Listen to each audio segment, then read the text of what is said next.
Hello everybody and welcome to the Clueless Collective, episode 10. This is EGX, because we went to EGX. Well, Revan didn't, but me and Dawn did. So, how are y'all doing this evening? How are we doing? Technical difficulties abound today. So basically, Twitch removed the ability to start a stream for the last half hour. Yep. 45 minutes. Like, literally right as we were about to start. So it wasn't just us fucking up, although we did fuck up a little bit. Only a little bit. Only a tiny bit. It was mostly Twitch. And yeah. So, rip the dream, and the podcast is like almost 40 minutes late. But it's fine. It's fine. We managed. We're here now. We're here now, exactly. So, someone there. Yeah, if you don't know who we are, I'm Ashen. This is Dawn. I am the Dawn. And then there's the other one. And there's that guy. Hi, I'm we're the not other quite one. sure who he is. We just picked him off the street. He's a bit weird. He said Star Wars as he passed out in a dustbin, so we thought he was good for the podcast. Yeah. That's Revan. It's fine. Yeah. So, if you don't know, or you're new here, this is a podcast that we talk about gaming and random stuff and probably complain about No Man's Sky. Yes, I said it. Deal with it. Almost every episode. Oh, here we go. So we talk about all sorts of things about games, you know, the industry, that sort of thing, anything new that's coming out. And we also give away free stuff. So who doesn't love free stuff? So first up is our week in gaming. So Revan, what have you been up to? Playing Star Wars. Oh, The shocking. Old Republic. Oh my. You So playing shocked. Star Wars? What? I know it's. You don't even like I'm Star surprised Wars. myself. I know, right? It's an awful series of movies, but anyway. It isn't this way. All right. So I got to finish the new expansion. I say finish loosely because it was kind of like a mid-season finale. Right. So there's going to be more. They left it on a bit of a cliffhanger, and I don't want to kind of say anything about it. Because you'd be spoiling it. Yeah, because I don't want to spoil it. Because it's actually quite a good ending. I've enjoyed the story so far, which is really good, which is great. Because I need that more. I need more KOTOR kind of story-driven Star Wars in my life. More Star Wars. I need it, and it fills kind of the gap. I think most Star Wars fans have got. Yeah. They've played KOTOR. But there was a few points of dialogue, or a few points, or a few decisions that I made that I didn't quite like. But did you kill everyone? Well, I am a Sith, so yes. So okay. I kind of really pissed off this particular companion. I'm not going to say who it is because spoilers. And they leave, spoilers. But they come back, spoilers. What else can I say that isn't going to really spoil it? And that's all I'm going to say because I can't. But it's quite an interesting development. But I kind of don't like it, but I do like it. It's a bit weird. But yeah, it's really good. It's free to play, so I think they're giving it for free. So it's definitely worth getting. Even if you subscribe for about 60 days, it's worth going ahead and playing it because it's actually really good. If you forget that it's MMO, but cool. Yeah, that's me. Nice. What have you been up to? Well, we have been away at EGX in Birmingham. So we've played lots of games. So our week in gaming has been very busy. We played all sorts of games, which we will no doubt be talking about a little bit later on in the podcast. But I guess in terms of other games that we've played today, like a couple of hours ago, we were playing Pathfinder, which is a little bit like D&D. It's basically D&D. And we started a new campaign with a new group and a new DM. And it's been really fun. It was. I am playing a cleric for the first time ever. And we got into a bit of trouble. We kind of went to this village where it was infested with undead. We ended up going down a well to investigate why their water has blood and bits of bones in it. And there's kind of a load of really scary monsters, including flying heads and wasps and bees and things. And mosquito things. And now my arm is full of maggots because I got injected with maggots, which are going to hatch. So we're going to sort that out next session. I got all of the blood drained out of me. Yeah. Nice. I am a 6'6" half orc. and I'm basically huge, right? I'm the biggest thing in the room, and I got attached onto by a giant mosquito. As you do. And it basically, because of the type of character I'm playing, which is a blood rager, which basically means when I am weakened, I can stay alive. Like, I can stay fighting, whereas most people would be, like, knocked out. I can keep going. But the thing is this mosquito is draining my blood, and my blood is, like, magical, so it was, like, the best thing they could possibly eat. And so the other mosquito that was in the room, and keep in mind, these things are, like, the size of a small dog. It basically, like, they both attached onto me, and when they attack, it's not like they're physically attacking me, it's just they're draining my maximum HP. Yep. So my maximum HP went from 13 to 3. So, like, I'm a healer. I could have healed him, but all it would have done is take his health up from 1 to 3 again. Yeah. Because it was now at 3 because it depleted his health pool. So that was fun. Yeah. How did you not go down? Because 3 HP is still alive. Like, I wasn't actually taking any damage. I was just having my HP slowly reduced. Yeah. So it was kind of weird because I was physically fine. It's just, you know, my body was losing all of its mass because I lost like 5 liters of blood. Yeah, as you do, yeah. Okay. So that was cool. You're going to die soon then, obviously. And I'm probably going to have to cut my arm off because even though I'm a cleric, I don't have any spells to remove these maggots which are hatching inside of my skin. Oh, yeah. So I think I'm probably going to have to lop an arm off. Maybe. In our first session, Yeah, I will say. this is our first very session. first session. So. Quite an interesting first session. Though. Yeah. It's been Quite a lot interesting. One of my friends got kissed by a Weird creature. a child goblin's head with wings. A Varghoul. A Varghoul. Nice. So basically it like tongued him up big time. And How now do they he's... meet, you know? Well, creepy crypt, In the some Dark dude... Caves. Oh, yeah. Not that again. Yeah, and now in less than 24 hours, he's going to become one too. So that's going to be fun. So we're going to have to fix that too. So yeah, that was Pathfinder for today. It was. But we did have a good time at EGX, and we will no doubt be talking. Oh yeah. And yeah, I've been playing a lot of Minecraft. Shockingly, I know everyone's surprised. I've been working on my custom mod pack. So if you didn't know already or haven't like followed my Twitter or anything like that, I've been working on a custom mod pack for the latest version of Vanilla. So if you've played Minecraft, you'll know it's like 1.10.2. So I've been making a mod pack based on that version. And so far it's been pretty awesome. You know, we have our little testing server where we've tested everything out and it seems to be going well. You know, all the mods seem to be working really nicely together and we've had a couple of people play it. And the plan is to open it up to the public at some point for everyone to play. So you can download the mod pack now on the Curse launcher. I'll leave a link in the VOD as well. But yeah, if you're interested in that, you can grab it from Curse. It's really worth it. It's a really good mod pack. It They really is. put together some really nice mods together. Yeah. You know, And the thing is, not intense either. Yeah, and the thing is because it's on 1.10, there are a lot of mods that haven't really ever existed before. So there's lots of new, fresh content coming out. Because most people, when they play modded Minecraft, are playing on 1.7. So we're like 3 versions ahead of that now. And that's really helpful because it means a lot of new mods that haven't really seen any spotlights will get to be included in a lot of new mod packs. And a lot of mods that previously weren't being updated have like skipped 1.7 and gone straight to 1.10 as well. So a lot of old favorites like Project E, which is one of my favorites, is basically a remake of Equivalent Exchange, which was one of the earliest mods of modded Minecraft. And it vanished for ages because no one was updating it, and then it's now up to date on the latest version. So that's what I've been doing. I've been playing on that mod pack and, you know, fixing things and trying to make sure it's stable.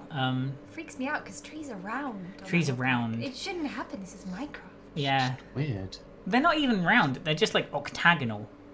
Like they just have like straight corners in a circular pattern. It's not like completely circular, but they do look a bit weird. Very weird. But it's a nice, and it's optional, so like you can turn it off if you don't like it. But yeah, so that's what I've been doing for this week.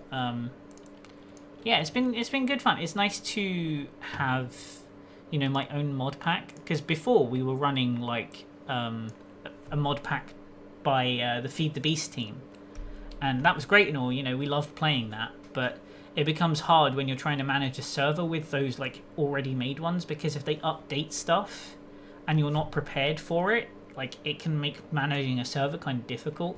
Whereas with this, because it's my own mod pack, I know exactly what's being changed. I know exactly what I need to do to make it run. And then, yeah, so that's pretty cool. But yeah. You can add things a lot easier as well, can't you? Yeah, I can change anything I don't like or need to fix or remove things in some cases. Yeah. But anyway. Definitely check it out. Oh, yeah. Check it out. It's cool. You can leave comments and stuff as well if you like it or not. But yeah, so on to the Kickstarter of the whack. Kickstarter, yeah, it's a Kickstarter is what I meant. This time we looked at a game called Alkimya, which is an alchemy game, but it's very similar to like Magicka, if you guys have ever played that. So think the whole spell combination system, but with potions instead. And you like mix and match different tonics to make an ability. You can make a giant pillar that you can stand on and it'll raise up, or you can turn your weapon into a flaming sword or stuff like that. So it's very similar to Magicka, but it also like takes some aspects from like The Legend of Zelda with the exploration and like a decent storyline. Magicka 1 had a really good storyline, but it was more comedic than it was like an intentional like experience. The whole of Magicka is basically just one pop culture reference after the other, whereas this is a bit different in the sense that it feels fresh. Like if you've played Magicka, you'll fit right in. But yeah, so that's our Kickstarter. It's a cool concept. It is. You're not just stuck with the same bar of spells. Like it's kind of like those games where you kind of play God and put different elements together and see what you get. I can't remember what it was called, but there was like a really famous mobile one. Is it the mobile game? Yeah, there was a really famous mobile one, but like that kind of like, ooh, what am I gonna get? Like I don't know. Let's put these together and see what happens. That's cool to have in what would otherwise be kind of like a generic dungeoning game. So, yeah. It's nice. Plus, we've all been planning to like get together and play Magicka again, so it'll be nice to see how this progresses, because it looks nice. Like the graphics look really good considering it's not been fully developed yet, but it's something to keep an eye on. So I'd recommend having a look at that. Alkimya. Yeah. So that's our Kickstarter for this week. Next up is gaming news. Gaming news. So, if you guys didn't work out from the title and the fact we've said it multiple times, me and Dawn were at EGX this week. Yeah, boy. Well, last week, I guess. I guess last week, yeah. We were there for the full 4 days that the convention is on up in Birmingham. And yeah, it's pretty full on. Being there for the whole time, you get really tired because there's just so much to see and there's so many bright flashy and you have lights. to be up at like 7:30. Yeah, so we got early entry every single day, so we could get in at 10 o'clock, whereas the normal plebs without the super passes got in at 11. So that was really good. We got in an hour early. We could basically like rush to the big stuff. Yeah. And the first one of the things that we rushed to on the first day was Dishonored 2. Gasp! Oh my god. So Dishonored 2, if you don't know, is a sequel to Dishonored, which is like a stealth kind of like action game where you can play the entire game either killing everybody or killing nobody. You can literally play the entirety of Dishonored 1 without killing a single person, which is a big thing, right? And Dishonored 2 is like the sequel to that. It takes place, I think, 10 or 15 years in the future of Dishonored 1. And we were part of the first people ever to play Dishonored 2. Global first. I even have a shirt to... there we go. There. They never shut up. A bit higher, a bit higher. A bit higher. I lift it up a bit higher. That's the Dishonored logo. And if you're wondering, on the back it says Dishonored Global First. I think I can show it. EGX. Oh my god. Does it show up properly? kind of. Anyway, it says first, okay? Yeah. You get the idea. Yeah, so basically we were part of the first people to have ever played Dishonored 2 publicly. And all I'm going to say, like? it's... If you played Dishonored 1, you'll know the art style was a bit weird. Yes. Looked a bit mismatched. Yes. Dishonored 2 is a lot more consistent with its art style. Oh, okay. And also Emily is OP, and you should always play Emily. So we got a because choice to Emily... play either Emily or Corvo in Yes. the available demo that they had, and we were like, oh, should we each play like someone different? And then in the end we went, nah, fuck it, Emily, and we both played Emily, and she's got some very interesting abilities. Yes. Some very interesting abilities, including, I can't remember the name of it. Shadow Walk. Shadow Walk, right? So you basically turn into What was that like? a shadowy fiend, and And you crawl crawl your way along the across floor. And this Oh, lets wow. you increase stealth, so you can walk quite close to enemies without them seeing They you. can still see you if Um, they're looking directly at you, but like if you're trying, like say there are a couple of people talking in front of you and there's like a pillar nearby, you can go into Shadow Walk form and you basically like turn into this demon and you crawl along the floor and you can hide behind the pillar and they won't hear you or notice you because you're really silent. As well as like a teleport ability where she can like launch herself forward really fast. So if you need to get Yeah. past a corner and there's an enemy there, you can just launch. They don't see the middle of the like teleport. Yeah. So it's so quite cool. so Wow. if you've Okay. played the original, you'll know that Corvo has the ability called Blink, which is the first one you get, and it's basically he picks a location and he like forces himself into that direction. Emily's works very similar, except it's called Far Reach, and instead of like pushing her towards it, she pulls herself towards the target instead of pushing herself. So you can reach a lot further distance because you get a better angle of stuff of like where you want to be, and you can just like pull yourself up there, and you can do it in midair as well, which is kind of cool. So like there was a section where there's like no floor and you have to get to the other side of this corridor. And the only way you can do it is if you go up onto like some of the supports that are nearby. So you can pull yourself up and then like pull yourself across. But if you do attempt to like jump the gap, so to speak, you can jump, and as you're falling, you can pull, like you can far reach towards the other like platform like there. So like say the top is up here where you want to be, and there's a wall there. You can far reach to the wall here, and then as you're falling, far reach up to the top and go back up. So the section that we played, I think it's in the trailer, the inventor dude Yes. who you try and sneak into the house of, and he's got all these sort of robots and things guarding the Clockwork. corridors. So it's Clockwork. the classic thing of like scanning for intruders, and then like if you get a threat, it'll be like noise detected or whatever, and it'll Yeah. start coming towards you. So it's quite a good test of stealth. And one point you're in a maze. Your house is basically built to transform. So every time you pull a specific lever, the house will move and change depending on which one you've pulled. Yeah.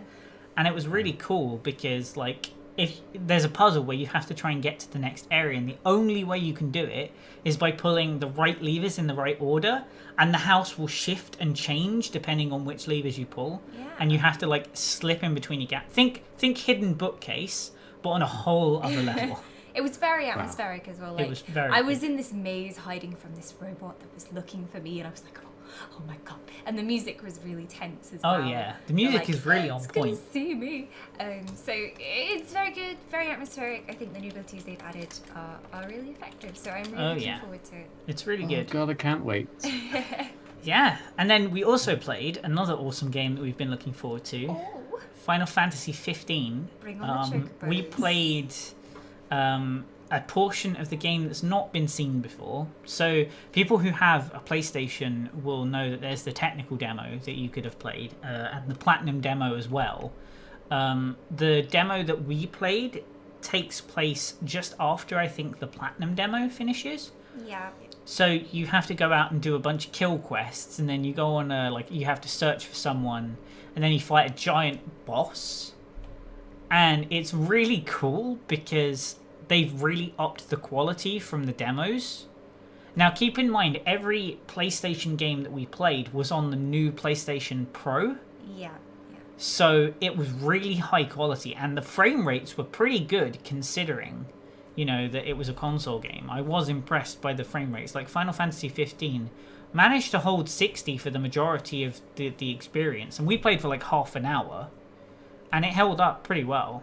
Combat was very smooth as well, like in terms of gameplay, because you play as Noctis, is it? Yes, yeah, Noctis. who I always get the names wrong because there's so many of them. There Like, is. which edgy teenager is it? Is it this one or is it this one? Yeah, he's got a teleport ability where he can basically warp strike to any enemies. So he like teleports onto them and stabs them. Slashes them. So you can like really quickly switch between different enemies while your friends are like taking care of them. Go up someone really high and then like smash down onto people. So it's pretty cool. And your friends as well will help you. With Yeah, their there are some really cool things with the friends where they'll combo with you, but you won't like intentionally combo with them. Like they'll just be nearby while you're fighting, and they'll be like, "Hey, let's combo," and then boom, you're doing a combo move with someone who's nearby, without like specifying it. So it's like the AI is literally It's just smart, going...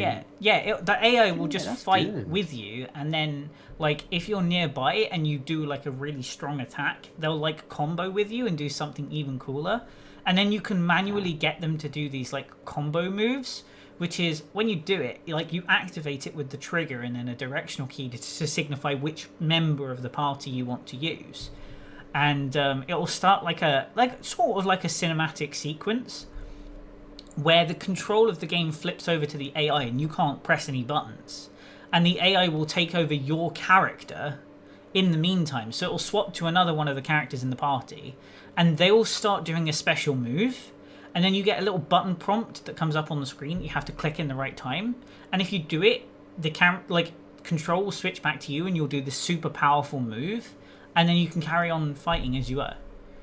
So it's like really fluid in the way that it transitions between your abilities and then like swaps you over to the other character to start the special moves. It's really cool. But What's the Pretty good.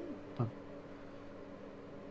What was what? What was what? Well, I would say already to cut them. I was going to say, is the fighting turn-based like in previous Final Fantasies? It's not. It's just Completely seamless. live action. It's completely like combos. real-time combat. Oh, okay. It's really awesome. And the thing is the AI is really clever because like if you swing your sword towards one of your allies, they'll dodge out of the way of your weapon. Yeah. As if to say, I'd be like, dude, careful, bro. Like, why are you swinging at what me? you doing, Noctis? You crazy? Yeah, and they'll like probably like have a conversation with you while you're fighting. So if you go into what's called stasis, which is when you run out of mana, and you fall to the floor basically, and you can't attack or move, and like sometimes they'll come over and they'll be like, dude, you gotta watch out. Yeah. You know, they're gonna get you. Wow. And then you carry on. It's brilliant. I love the little quips as well, like, because Noctis is like the prince of the kingdom. Yeah. They're like, yeah, the prince of darkness. Like, if you do like a really cool combo, they're like, oh yeah, lord of shadows. Like, It's very atmospheric. And one of the other cool features was like actually something that wasn't part of like combat or anything. It's when you set up camp to like, you know, prepare for like a big fight or something, and you're getting a meal made. I think it's Prompto, yeah. So, I think it's Procto or Prompto. I can't remember the name. But he's the cook of the group, so like he'll prepare meals for everyone before they go out into a fight. And when the menu comes up, you can select which ones you want. And as you do it, like he'll go and then go and make the food. It's brilliant. What? That's really And cool. it's like, it's just those simple little things, like the simple little details that really get to you. And the only bad thing I think we found about it was the hair.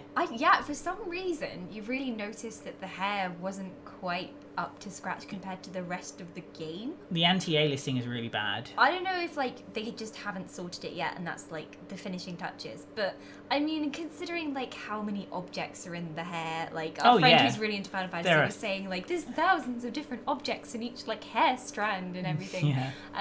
You know, they never skimp on stuff like that. Like, oh, it's always flawless in Final Fantasy, so Yeah. I think it is it's coming. It is. And then we also got to play another game we've really been looking forward to, and I've been very excited about this. It took So us 3.5 days in order to get in for a slot to play this game. Should we explain the bullshit? Yeah, alright, do you want to do it? Alright, so Sit back. PlayStation decided that for most of their games you can just walk up normally and wait in a queue and play the game. But for Horizon Zero Dawn and their VR, they decided that they would instead have booking slots. Okay, fair enough, except for the fact that you could book at the very beginning of the day when you rush to the stand, if you get in the hour early like we did, or you can come back at 1 p.m. exactly and try to book then. You see, the problem with this was that most people didn't get in for the early slot because they didn't have the special tickets like us to get in 1 hour early. So around, like 12 o'clock, people would start trying to queue at the PlayStation stand to book for the 1 o'clock session of booking.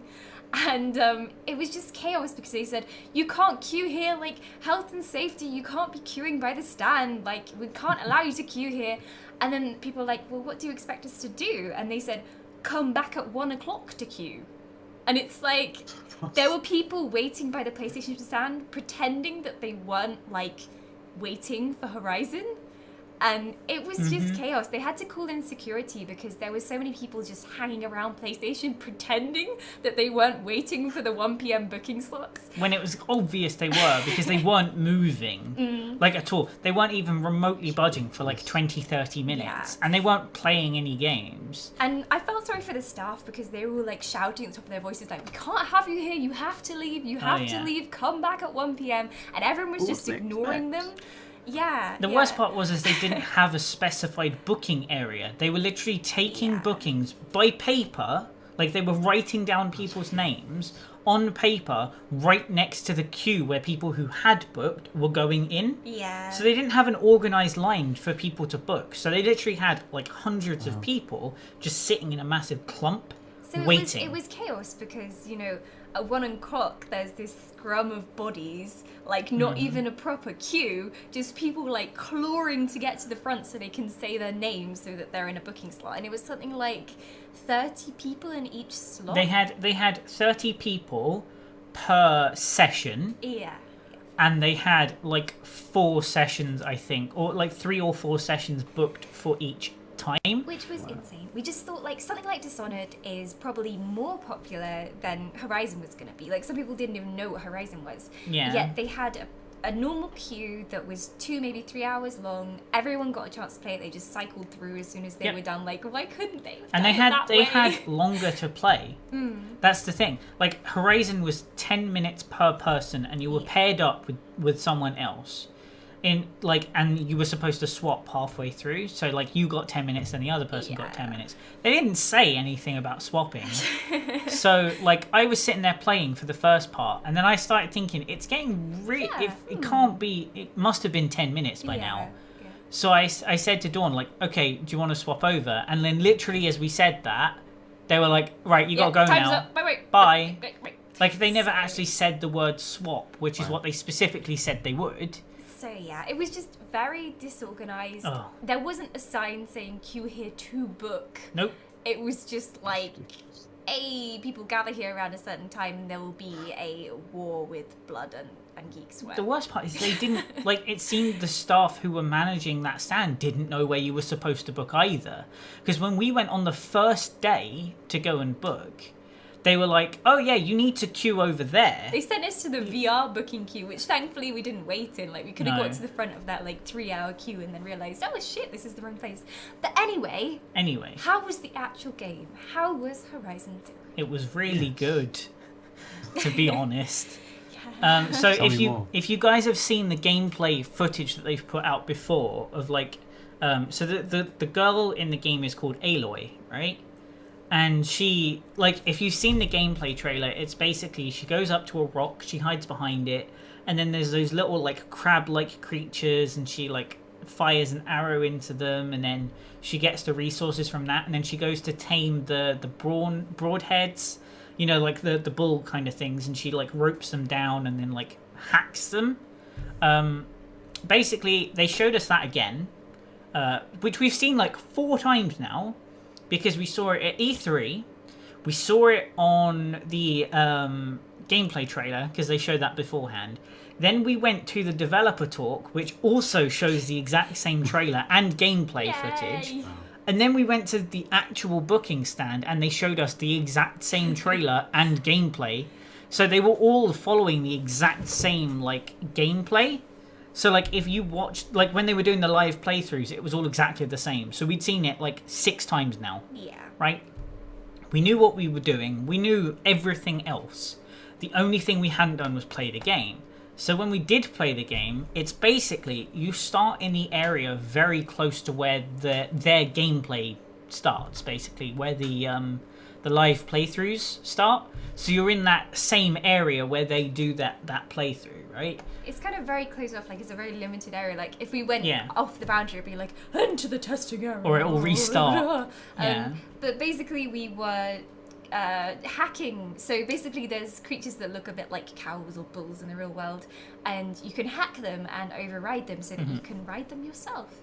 And so you can use those mounts to get places, and then we were killing things. And I think one of the things that's cool about Horizon is that the cues in the game world actually make logical sense. Like usually you play a game and it's like, this monster is weak to fire, and you're like, why?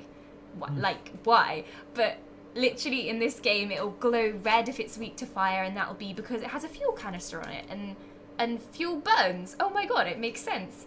So it's nice to have like logical cues. Yeah, so think of it as like an overlaid HUD on your screen.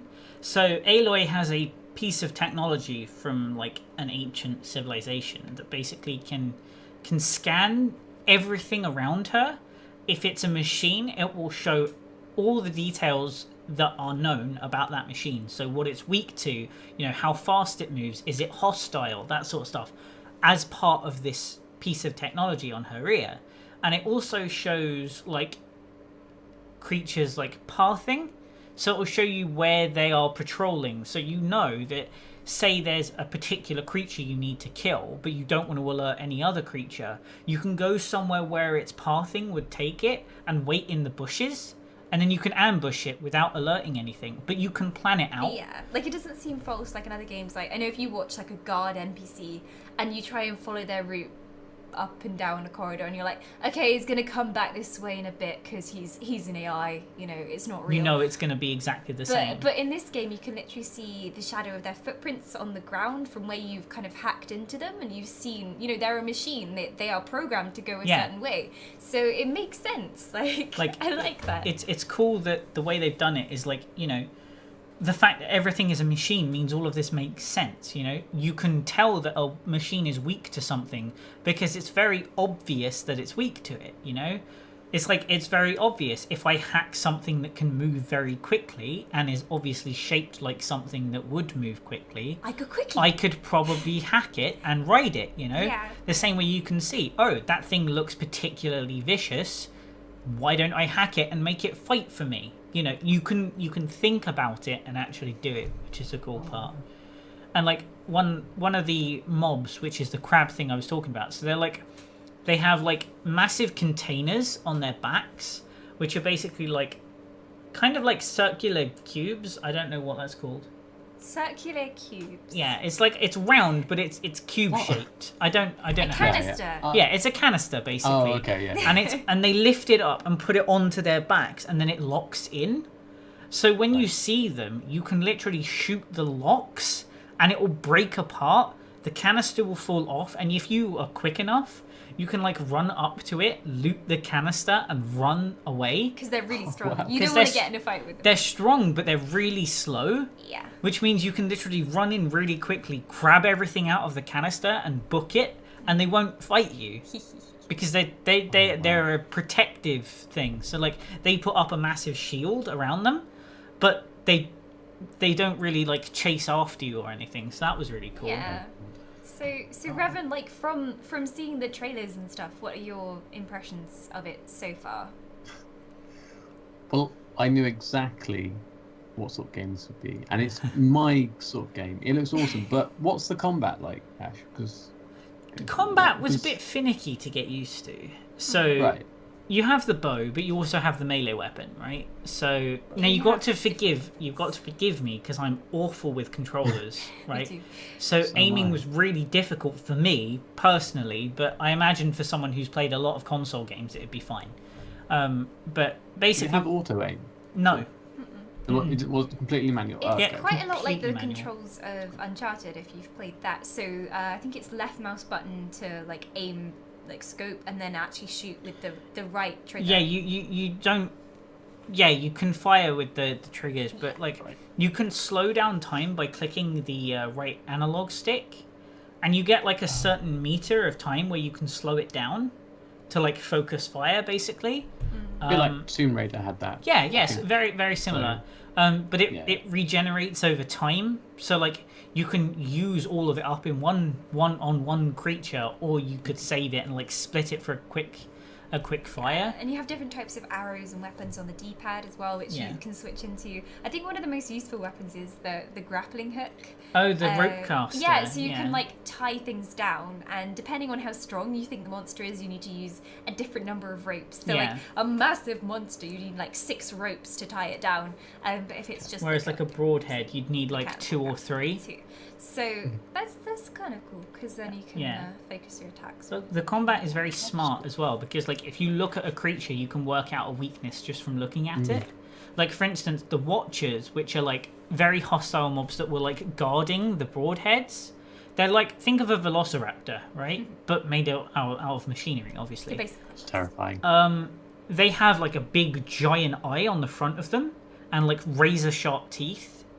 So like when you're fighting them, if you aim directly for the eye, you'll kill them in one hit. That's another thing as well. When you find a particular creature's weakness and like you expose something, like for instance, imagine like exposing an energy core or something, or a fuel canister. If you shoot the right thing, you will one-shot anything as long as you can find its exact weak spot. Yeah. So like for a giant boss, you like for instance the one we see including in the gameplay trailer that they give out, one of the big bosses is like it's weak to fire, so if you set it on fire, you can start overheating it, and when it gets really really really hot, it exposes its core so that it can cool down, and if you shoot that core, the whole thing goes up in one shot. So for the beginning of the fight, you're not really doing any damage to it. You're just setting it on fire and trying to heat it up. You know, you're not doing any like major damage to it. But as soon as that core comes out, you can hit it and it's dead. But yeah, that's really cool. So yeah, can't wait for it this looks game. promising. It looks promising. I does. hope it lives up to it. I mean, they showed us a very narrow part of the game, and it's like, does anything else beyond this specific part of like tying down an enemy and then hacking it actually work? We're not sure, but that part of it works well. I hope the rest of it does. Yeah. No story teasers at all. We got a little bit of the story tease, but it wasn't much. She's trying to. We saw a new find area out of where like she came civilization, and that's it. So like we saw one of the tribes. Okay. But that was it. Yeah. So Aloy came from nowhere, and she's trying to find out where she came She's an from. outcast. She's an outcast. She doesn't know who her parents are. I don't think. Yeah. So she's on a journey to find out where she came from. Yeah. Oh, interesting. That was good. And then we also went to the if you've ever played like Fallen London or Sunless Sea.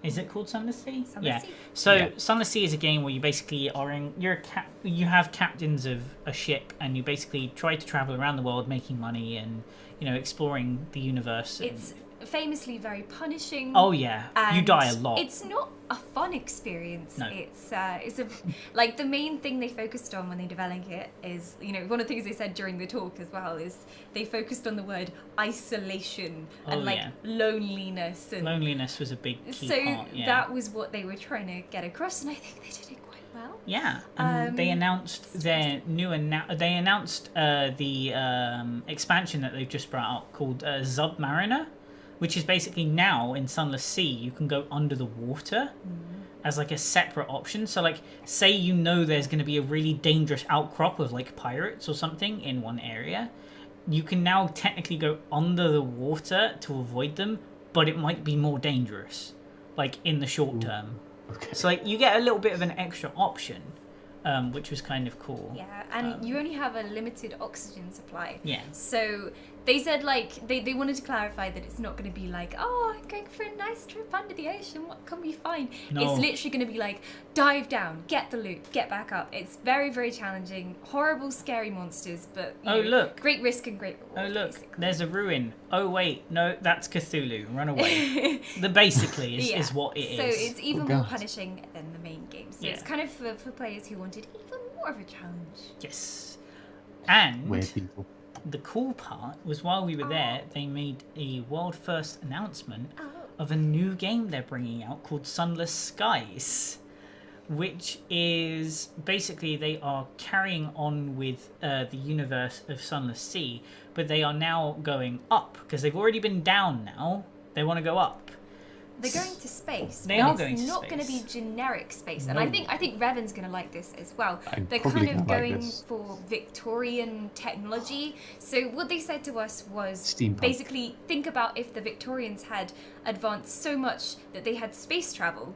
And I mean, that's a really cool thing because the Victorians are really industrious, but they were also very morally ambiguous. Yes. Pretty They much, didn't really yeah. care about the lower classes or who got hurt along the way. Success is And also It's not- their aim. technology was different. Like if you compare conventional space to what their space would be, you know that it's not going to be something that's necessarily efficient or fun or even good for the environment. Like if you think about like, you know, fuel emissions and stuff like that, just think about like what's going to happen if the Victorians Yeah. got to go up there and it works. As you much know? as we love conventional space with spaceships and all this stuff, Yeah. and I know Revan loves conventional space, Right. it's That's cool to have something that's like a twist. Yes. But it'd be quite nice to see a bit of steampunk spaceships going Yeah, around. I that think are that powered I'm by really small hoping children. it is. Powered by small children. I love pedaling. steam. I love Just steampunk Like a stuff. million little orphan, like Oliver Shoveling kids coal underneath. onto the engine. Please, Sarah, can I have some more bolts from the spaceship? Please, Sarah, I got radiation poisoning. Please help Yeah, me. but it's Yeah. cool because it takes place. They said that the area in which Sunless Skies starts can actually be accessible, potentially, because there might be spoilers. Spoiler warning. It is technically accessible in the main game, Sunless Sea. You can technically go to where the Sunless Skies will start in the base game. Right. It's a like a secret part of an ending. Oh, So like yeah, but that's cool. I hear. We saw some Yeah, other I like dev the- talks. Oh, go on.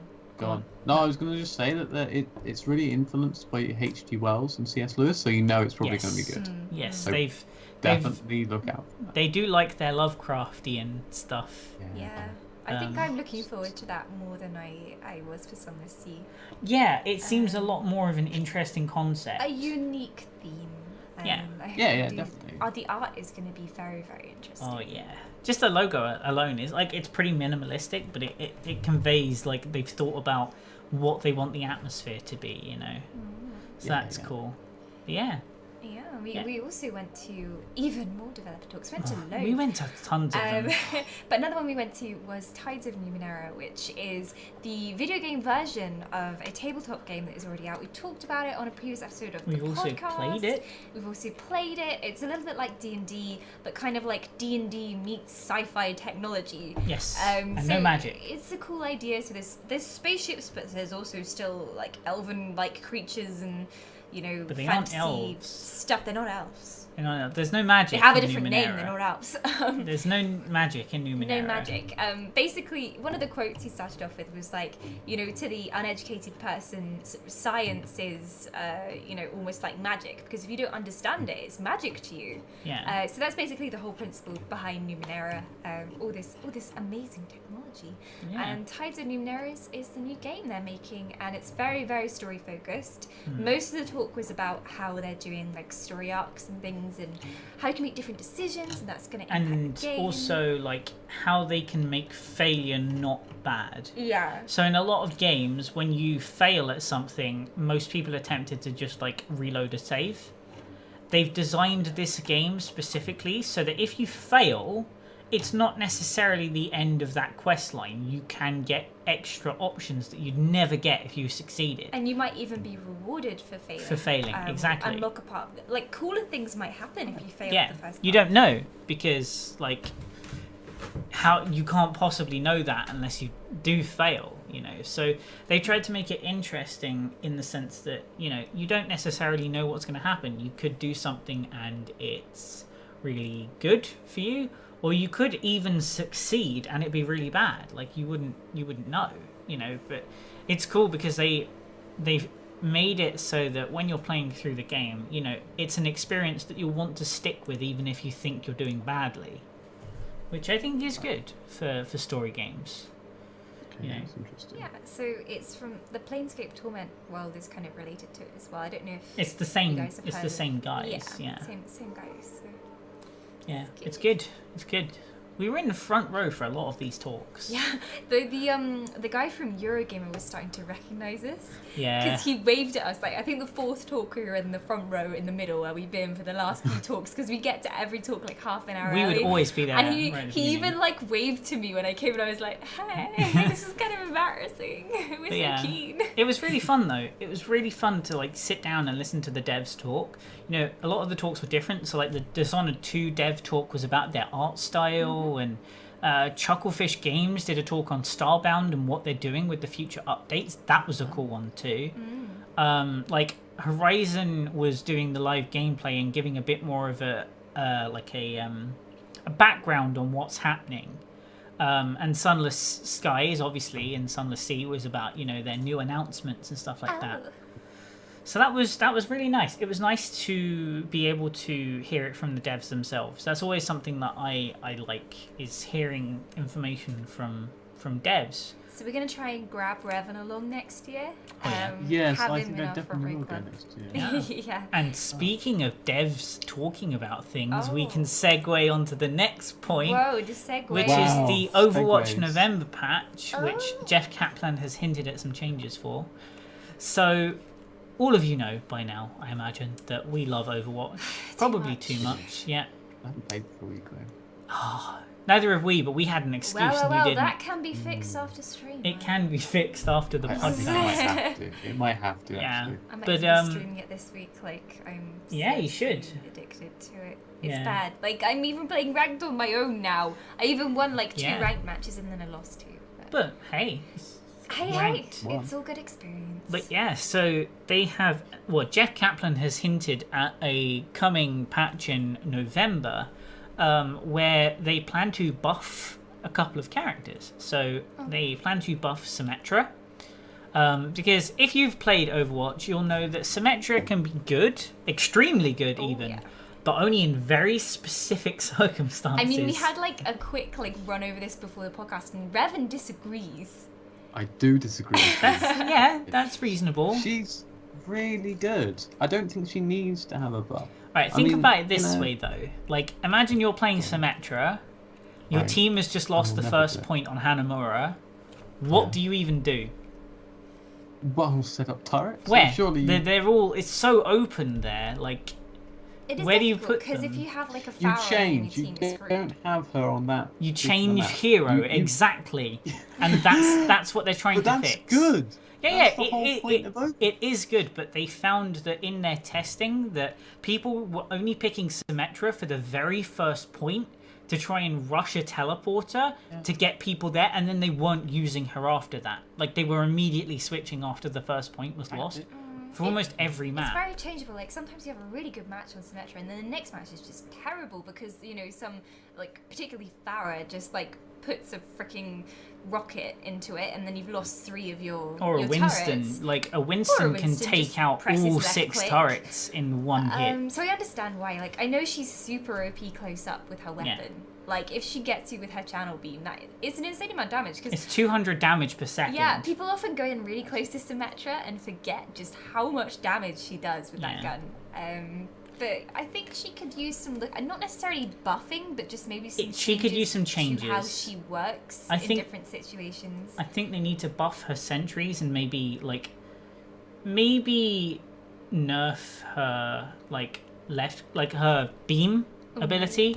So like give her sentries a bit more survivability because they're one hit kills. You hit them once, they're dead, right? And the problem is the cooldown for those sentries to refresh is so slow.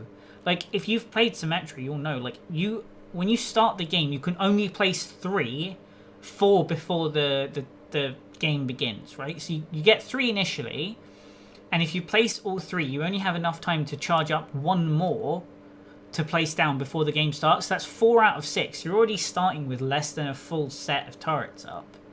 And the thing is like they take so long to replenish that it's like you're basically just sitting around doing nothing, waiting for people to push.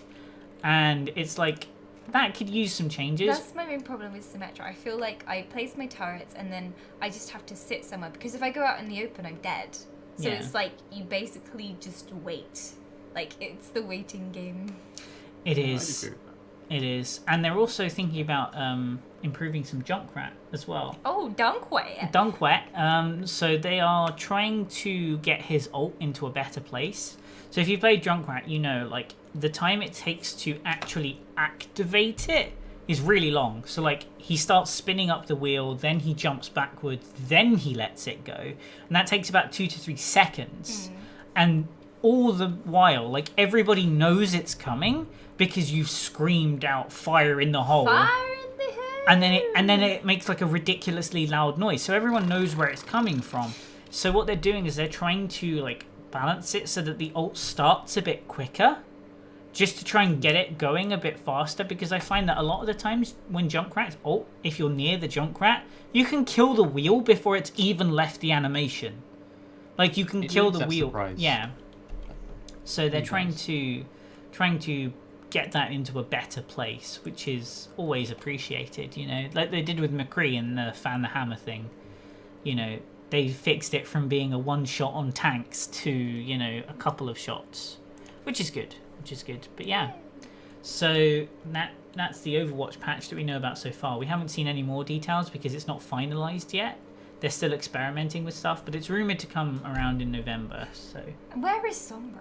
where is Where God, is don't get me Sombra? started on the Sombra ARG. Do you know where Sombra is, Revan? Like, It's at 55%, by the way. Oh my God. Countdown. It's gonna happen in the next few weeks, guys. When it hits 100%. Like don't they've even know ruined what all it hype. is. They've ruined all hype. Like if they'd done this ARG properly, it would be out by now, and we'd know more. Like we actually know less now than we did before it started. Because now we don't She's even know definitely a if it's a hacker. hero. We don't even know if she's playable. because basically the predictions were that she was basically going to be Anna. Because everyone's like, oh yeah, she's going to Yeah. be a sniper, blah, blah, blah, blah. And they basically slapped all the details that were Anna onto Sombra. And then it turned out, Oh wait, it's a whole new person. We actually don't know shit about Sombra. She could be a game mode, she could be a person, she could be a hero, An she AI. could be an NPC, she could be an AI, so... That could be interesting. And the problem is we thought she was all like a playable character, but then like the clues we've been given and stuff are either really simple or they're all the same thing, which is she who has the information has the power. I'm like, just saying, I think it's something to do with that girl in the Soldier 76 Nah, intro. she's too young. No, but I think it has something to do with her. It Like, might do. She started something. I'm gonna be right. I'm just saying. Yeah. Just saying. I mean, keep in mind the people solving this ARG are also the same people that made a song out of a picture of a moon. They made a song out of a picture of a moon, and it wasn't even the moon that caused the song, it was the artifacting from the JPEG quality image. Welcome to Reddit. Yes, this is what Okay. happens when you leave a bunch of smart people in a room together in an echo chamber. Oh, it must be that that there's a pattern on the picture of the moon from Dorado on the 12th frame of that video. It must be a song.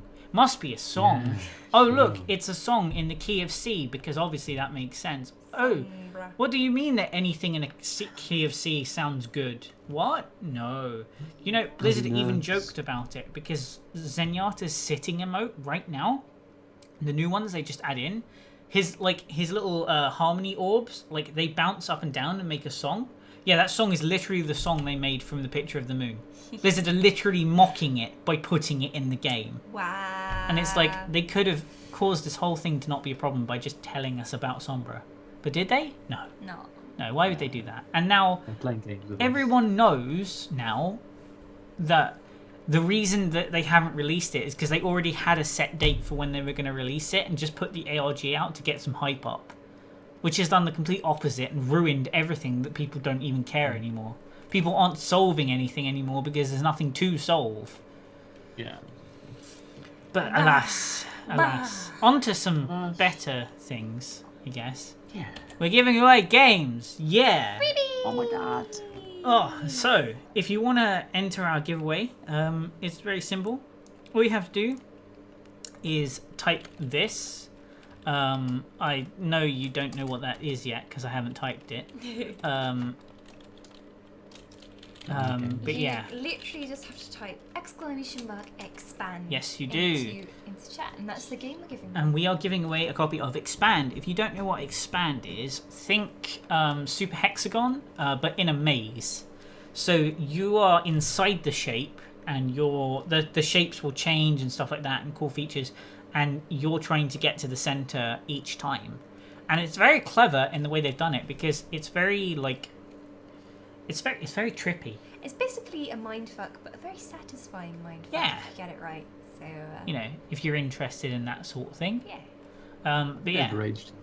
yeah, it's really cool I though. couldn't play it. Rage is part of the fun. Rage is always part of the fun. It's- But yeah, so while we leave the giveaway open, we can move on to question of the week. Question of the week. Right. We love the question of the week. So this yeah. week's question is there such a thing as an original game idea anymore?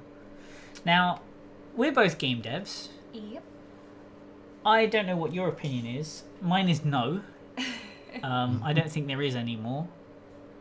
I think nowadays games are just taking features that work in other games and like mashing them together. It's the same problem you have, you know, like there are only so many stories in the world, that thing as well. Yeah. Where and genres, when you think of a theme for games, you're like space or Final like Frontier. fantasy. You even if you're trying to make it different, you automatically end up using certain tropes, like gravitating towards using certain races, and like even if you don't mean to.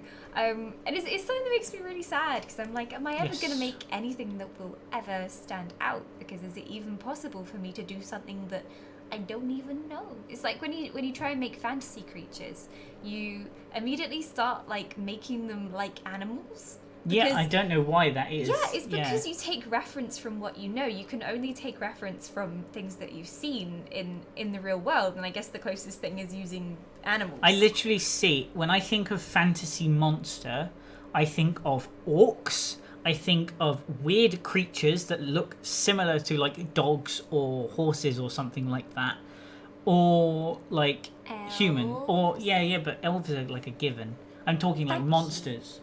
I see. But yeah, like and humans or like humanoids that are extremely similar to humans, but maybe have like red skin or something like that. It's always something generic now, and I feel like people aren't innovating. Like look at I'm bringing it up. Look at No Man's Sky. Oh, right? No. This is a reasonable thing, right? Mm-hmm. If you look at No Man's Sky, the creatures were like generated randomly, right? Using like body parts from other creatures and stuff like that. Real life creatures, yeah. So and if you look like at any of those, if you look at any of the randomly generated creatures, they all look like something you would see in a fantasy novel. Or, a fantasy game. They look like they would fit there. And that's because we all take inspiration from that. I just like, every time I see something where like people are like, oh yeah, we should put a twist on the genre of this. It's like, it's really cheesy and it's really obvious. And it's like, you're trying to be different. GG. It doesn't work. Yeah. I don't know, I guess there's only like a game in every generation that really stands out, like somebody who just tries something different and it works. Like Minecraft. Like if you said to somebody before it was made, oh, there's gonna be this game with really crap graphics where you just place blocks of like different colours and that's basically it. You build and mine. They would probably just laugh at you. They would, yeah. And I think under different circumstances, Minecraft would have just sunk and failed. but somehow it got as I mean, popular people as it did. people did mock it. Like when Yeah. people were talking about Minecraft in the earliest versions, they were like, "Oh, this is never gonna ever be popular because look at it. Just look at it. Like there's no content to it." And people said this for years and years and years. And the only reason it did get popular is because like the guy who made it, Notch, he released the game out as like for people to, you know, like enjoy what he'd made. But the thing is so many people took the opportunity to play it that he just released it. He never intended Minecraft to become popular at all. Yeah. He did it literally only to do it for his own little hobby, to practice on, you know. And you can tell that by the way the code is written. It's awful, by the way. Don't look at it. It's horrifying. But, you know, the thing is like, it was never meant to be popular. And now, if you look out at, like, games now on the market, I guarantee you can find, like, 20, 30, 40, 50 clones of Minecraft in some variety. The thing is, when you start getting sad about this, you have to think there was that guy who first came up with this, like Star Wars, for example, or Tolkien, like Tolkien-esque stuff. There was the person who did make something, completely, you know, new. But the thing is, takes that Minecraft person. wasn't even original. Yeah. It was literally copied from Infiniminer, which was a game that came out before. Yeah, but it's like, you have to have faith that there will be that person who has that idea. Yeah. Sometime. Like, at this point in time, like, I know that when I'm starting to develop games and stuff, like, original ideas for me, they're not really going to be original at all, because I'm going to be taking from, you know, so many different places.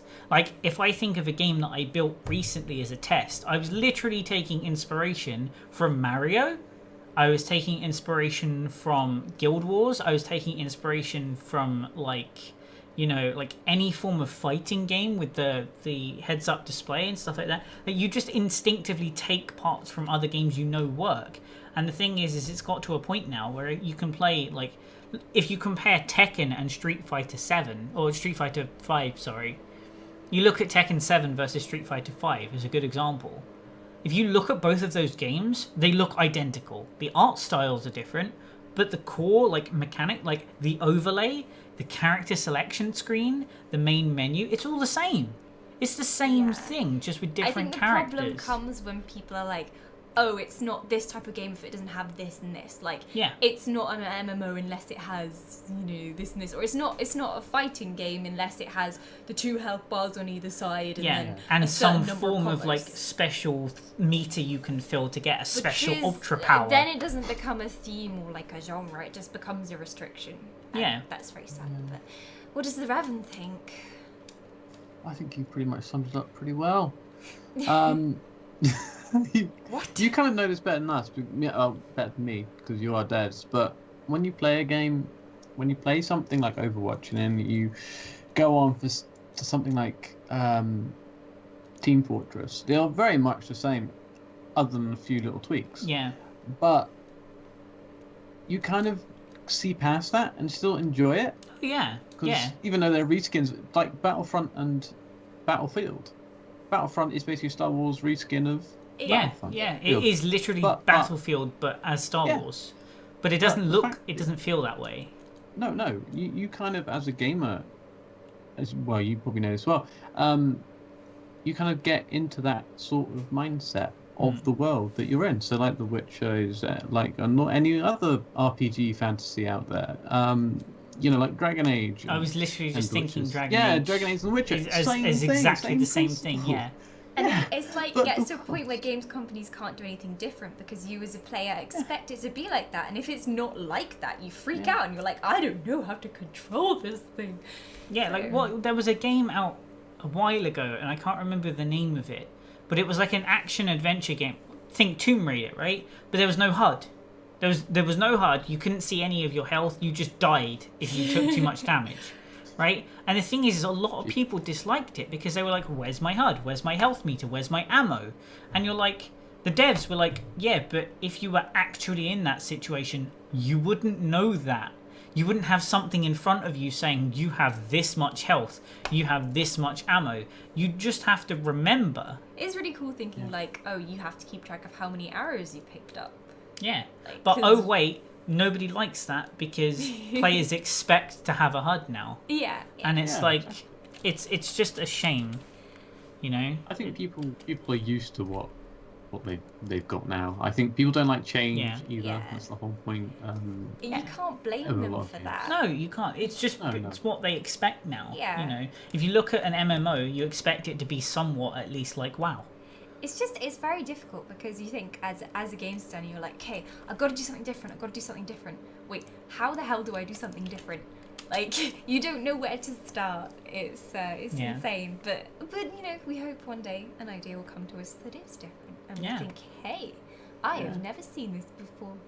But it's still good to get not take some things from different games, but it's still very good and quite good for you to make a game that has the same sort of qualities as other games. You know, And that's so you not take to that say- inspiration. That's not to say that games that take inspiration from others are bad.